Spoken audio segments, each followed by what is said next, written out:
3, 2, 1.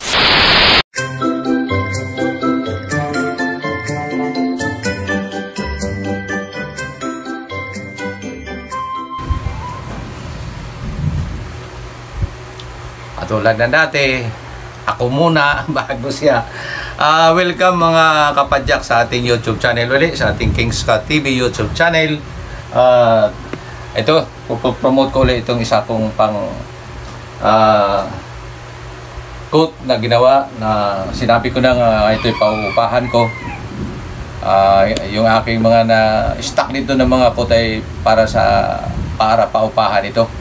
Pero para sa may size lamang na ang dibdib ay 34, 35, merong mas maliit pa, mga 32, 33, meron din ako niyan. Para sa mga payat nga, katulad ko pangkaraniwan lang ang katawan.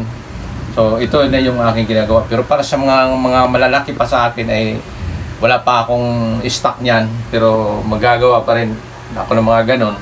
Pero ito lang muna, dito lang muna tayo sa available ngayon na para paupahan ko. Ito, katulad na sinabi ko, 35, ang dibdib. Yan mga kapadyak.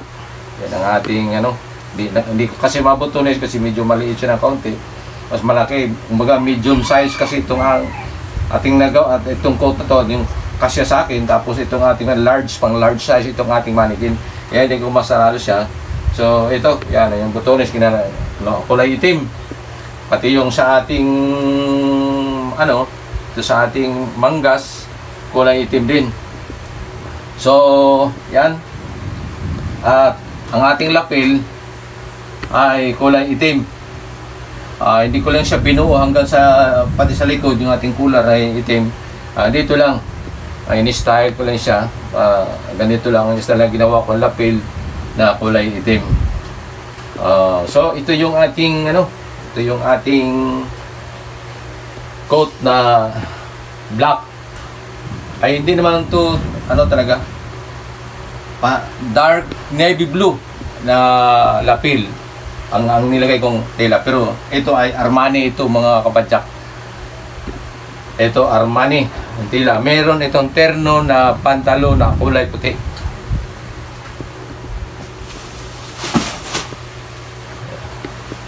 At ito ang kanyang terno mga kapadyak. So ganon din sa yan ang style niya. Dalawang pleats harap, may zipper, paikiki ang zipper natin. At ang ating waikiki yan. Yan. Tapos ito ay Japan, yung dalawa lang ang tinik, matibay na hook siya, hindi siya basta-basta matanggal. Yan, at ang ating bulsa sa likod. Dalawang bulsa, single piping na 1/2 inch ang lapad at merong 6 na sinturera. Dalawa sa likod, sa gilid, sa harap. Yan. Ito yung terno nito. Yan siya. So yan yung ating pinopromote na produkto para paupahan. At sa mga gusto ding magpapatahi, tawag lang, minsan lang, message lang sa aking messenger, kaya Facebook account ko, at saka mag-comment lang doon sa aking YouTube channel para yung kung anong mga masasabi ninyo, kung may mga dapat yung sabihin, malalaman ko para kung ano ang mga pwedeng baguhin sa inyong mga komento.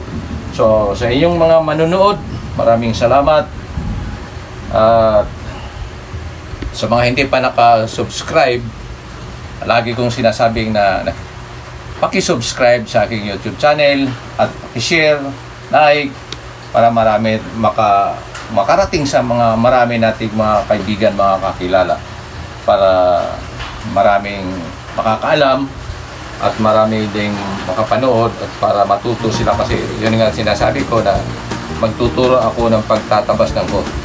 May mga nagsasabi na magpapaturo sa akin, pero hindi pa nga ako nakapag-umpisa dahil sa marami kong ginagawa.